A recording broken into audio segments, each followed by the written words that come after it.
Operation devil হান্টে বাংলাদেশে গ্রেপ্তার 509 জন, police সদর দপ্তর।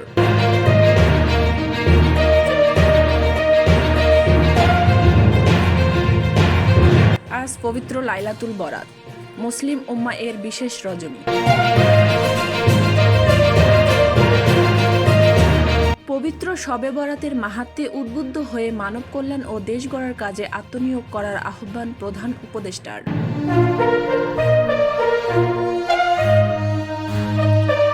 বর্ণিল আয়োজনে দেশব্যাপী উদযাপিত হল বসন্ত উৎসব।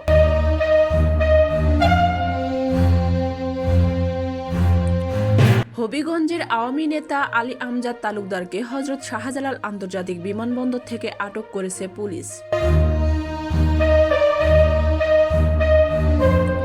নির্বাচনের আগে আওয়ামী লীগের নিবন্ধন বাতিল করতে হবে বলে মন্তব্য করেছেন নাসির উদ্দিন পাটোয়ারি। রাষ্ট্র সংস্কার নিয়ে রাজনৈতিক দলের সঙ্গে আলোচনা শুরু শনিবার বলে মন্তব্য করেছেন আদিলুর রহমান। কুড়িগ্রামের ফুলবাড়ী উপজেলার বালাতাড়ি সীমান্তে 5 বাংলাদেশিকে পিটিয়ে আহত করার অভিযোগ উঠেছে বিএসএফ এর বিরুদ্ধে। সরকারের মধ্যে থাকা কিছু লোক সিন্ডিকেটকে আশকারা দিচ্ছে বলে মন্তব্য করেছেন মির্জা আব্বাস।